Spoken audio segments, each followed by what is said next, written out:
One person's personal ethos about sustainability is kind of meaningless in a business context. What's meaningful is a customer demand, customer wants it, and so the rep wants to finish it as fast and completely as possible to get the deal. They would probably prefer if their clients weren't asking these questions because it does cause them more work. But at the end of the day, the leaders in sustainability are winning clients because of it, and they're winning market share. Some of our most sustainable customers don't even really lead with that element of their product. Their products are incredibly transparent, sustainable, low toxin, they're watching their carbon, everything, but you won't even hear it in their sales pitch. It's more like, okay, now it's time to look at the sustainability, big green check, right? They satisfy the needs, but they lead with design, customer service, famously designed product. It always has to pencil financial. Everything has to make money or save money. And it just goes back to Startup 101. There's two kinds of value, vitamins and aspirin. Either you're helping someone do something better, and that has to be quantified, or you're saving someone some pain. Hi, Kathleen. Thank you very much for joining us today on this episode. Can you tell us a little bit about yourself and what inspired you to start Ecomedes? Hi, Chris. Great to be here. Nice to see you. My background is mostly in enterprise SaaS software. I started working actually in the retail segment. I worked at Calvin Klein and Chanel and discovered startups through one of our vendors that I was working with, went to get an MBA and have been working on startups ever since. I came out to California during the dot-com boom and have been at 7 different startups. This is my 8th, and mostly in the retail tech area. So omni-channel pricing optimization, promotional optimization, in-store optimization, and all that stuff, trying to help retailers sell more and make more money. I joined Ecomedes. I joined my co-founder, Paul, because I saw what was coming with fast fashion. And you may have heard about some of the problems with fast fashion. It's for the most part, a take, make, waste linear cycle, and has been for quite a while in apparel and clothing and most retail goods. Fast fashion has, accelerated that. And so I wanted to find a place where sustainability was into the fabric of the business. And so discovered the area of buildings, in particular systems like LEED, which awards buildings silver, gold, platinum based on how green the building is. And so I was motivated to join Ecomedes because there was the combination of data and analytics that could help make the whole market just more efficient. And then with that efficiency, the average person might be able to handle sustainability decisions on top of all the other decisions they have to make regarding building products. So how is it that Ecomedes actually helps companies then?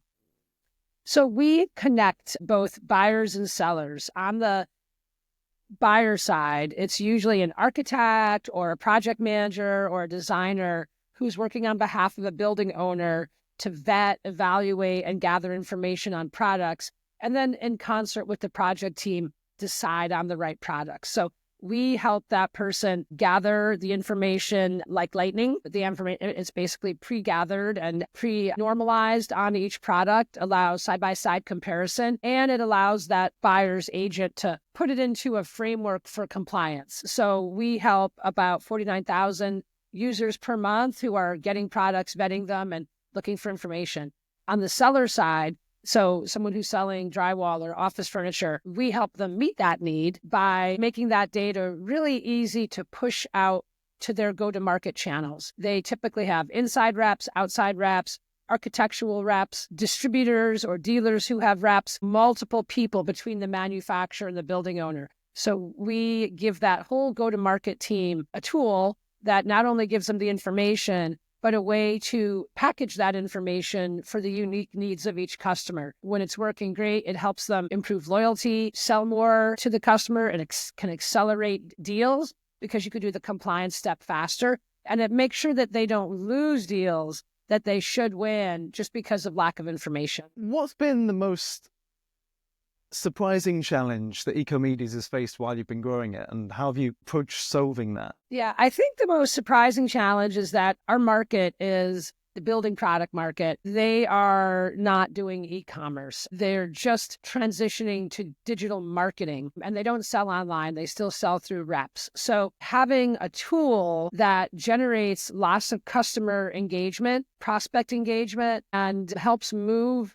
their customer through their digital funnel, it's less valuable when you don't track and manage a digital funnel. So it's in some ways a bit advanced from a sales and marketing standpoint. The value for the sustainability team is really clear because they have to do all these analyses on behalf of the customer anyway, but viewing us as a sales lubricant and a tool to help move through that digital funnel, it's been less well received, less well understood than I thought it would be. So we're constantly working on that to try to educate. And something that has helped a little bit is when we see users who are sales reps, we try to talk to them and figure out, okay, what is the job you're doing? What do you need for this client? How is Ecomedes helping? How could we help more? And it's that frontline interaction. And certain sales reps at certain of our customers are quite heavy users, power users. So really trying to learn from them directly instead of learning what the sustainability team or the marketing team think the reps want. Just ask the rep. I'm curious to know if you found anything in common between all of those reps that tend to use it quite a lot. Yeah, I mean, the biggest commonality is they just want to get the sustainability part done. I think the same thing could be said for executive leadership. Like one person's personal ethos about sustainability is kind of meaningless in a business context. What's meaningful is a customer demand. Customer wants it. And so the rep wants to finish it as fast and completely as possible to get the deal. So that is pretty common. The simpler you can make it for them, the least clicks to generate the content they need to respond. They don't like waiting. So when they have to submit a request to a proposal team and then wait some number of days or weeks to get it back, that slows down their deal, right? So they all want it fast, and they all want to have it available as simple as possible right when they need it. They would probably prefer if their clients weren't asking these questions because it does cause them more work. But at the end of the day, the leaders in sustainability are winning clients because of it. And they're winning market share. And sometimes they're actually buying competitors because of their upper hand on this. Yeah, I think it's a real thing where you're not going to get ahead by selling on the fact that you're sustainable. You need to have a better product that also happens to be sustainable. And I think that's how the best sustainability companies are getting ahead. Because if you just have a product that's the most common sense to use that also happens to be sustainable, then how can people not choose you? Yeah, as a matter of fact, some of our most sustainable customers don't even really lead with that element of their product. Then you get under the covers, and Miller Knoll is the example. Their products are incredibly transparent, incredibly sustainable, low toxin. They're watching their carbon, everything. But you won't even hear it in their sales pitch. It's more like, okay, now it's time to look at the sustainability. Big green check, right? They satisfy the needs, but they lead with design, customer service. They're very high touch and, famously designed products. So yeah, you're right about that. It's interesting to me that a lot of companies will say they want to be sustainable, but then when it actually comes down to it and actually translating that into action, it doesn't tend to happen very much. Have you found any really effective ways to help organizations start that implementation rather than just having it as a nice to have or an intention? Yeah, I mean, the whole area of pledges, the pledges are very popular in the built environment ecosystem for sustainability. There are pledges from manufacturers, from architects, from designers, from property owners. There are buyers clubs. There are many, many ways that folks are convening and coming together, but those pledges are all voluntary. So it does leave itself open to leadership changes, all different changes that can disrupt them. Something that we have seen be pretty effective, and it's not great for our business model, but we don't charge for most of the usage on the buyer side. So a project like 270 Park in New York, JP Morgan, their general contractors and subcontractors and designers can all vet products on the same database, getting the same answer and saving a lot of time, which they have done, and no one has to buy software. So when you ask that team, well, who's responsible for doing this vetting and who should buy the software, you'll kind of get this. The property owner will say it's the GC will say it's the architect.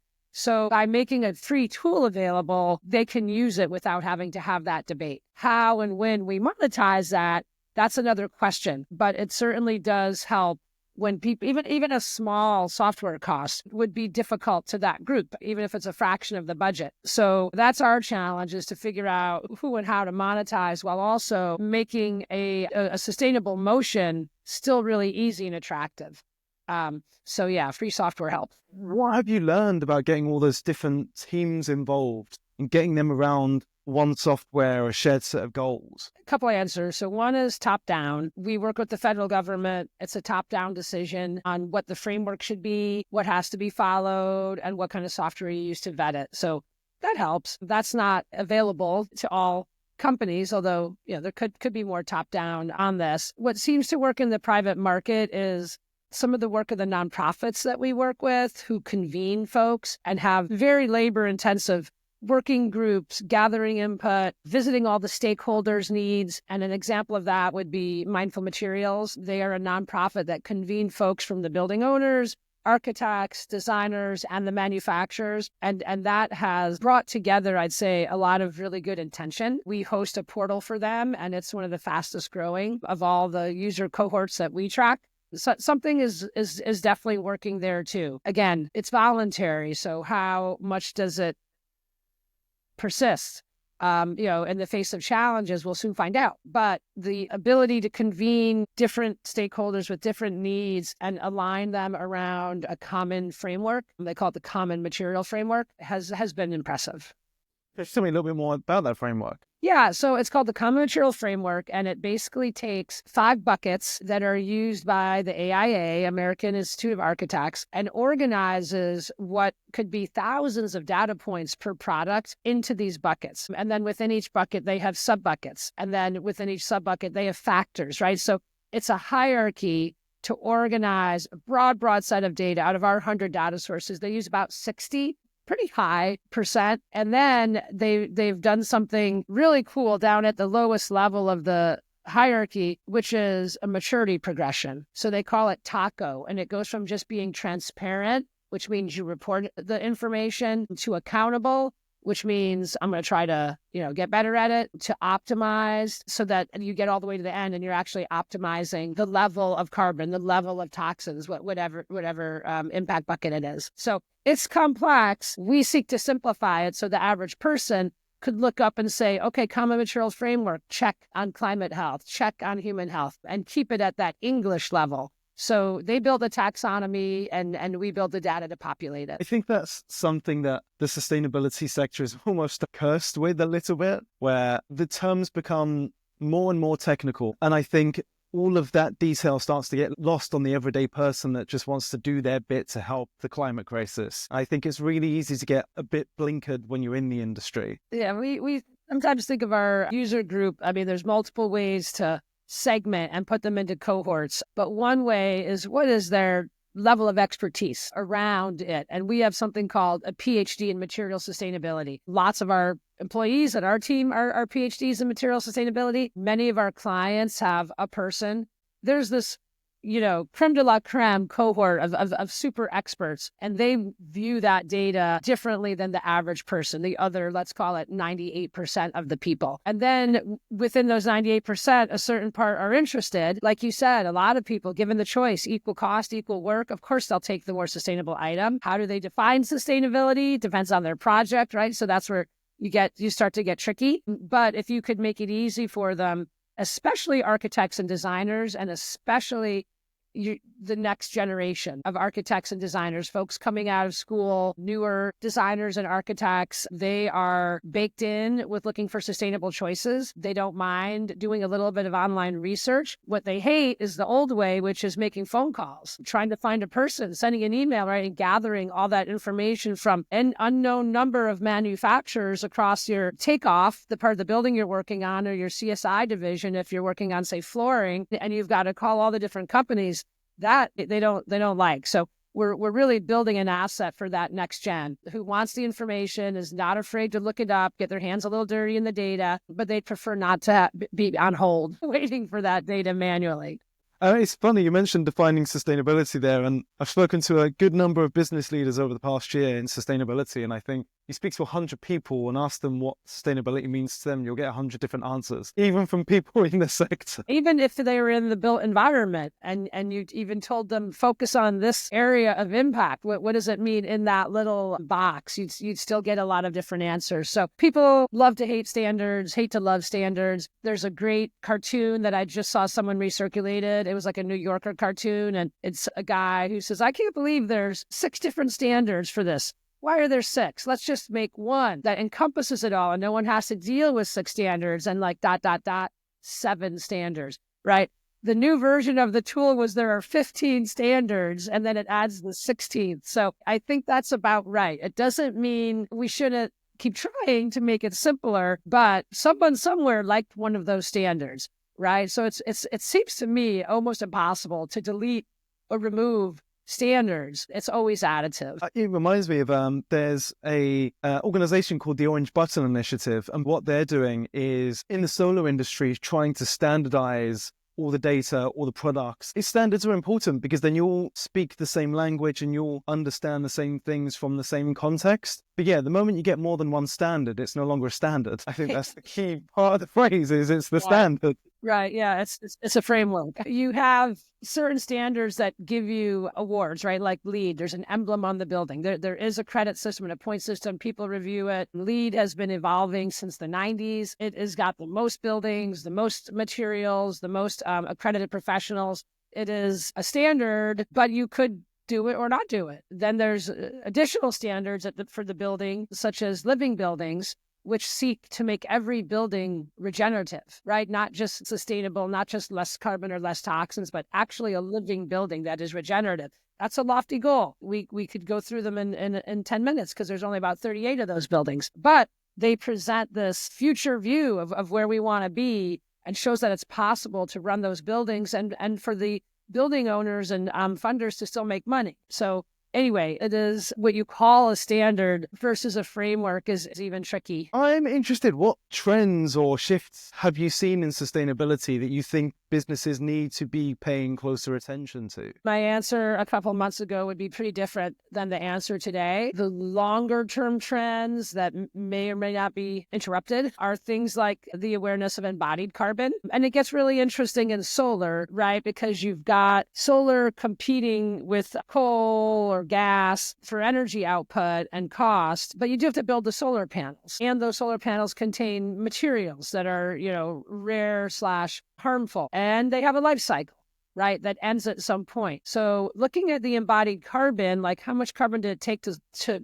make the solar panels is a legitimate question that should be included in any energy analysis on those solar panels. And that same idea of the embodied carbon happens throughout the building. So you got some drywall that is made with less carbon and less emissions, so your scope 3 carbon will be lower. That is just now something people are asking for. Phase 1 was just, do you have an EPD, Environmental Product Declaration? That's where you would tally up the carbon. So I don't care how much carbon it is, just did you count it, right? And in California, in many categories and many buildings, you have to have an EPD. So now we're getting to the phase of, this thing took 70 kilograms of carbon. This thing took 200, right? Like, why? And can I get the 71? Does it perform just as well and cost about the same? And so I'll get it. So I think the embodied carbon, it's about half the carbon of a building compared to the operational. It's very front loaded at the construction. And then again, it ticks up at every remodel. But that understanding has grown tremendously in the past couple of years. And a couple organizations like EC3, which is a nonprofit that has really brought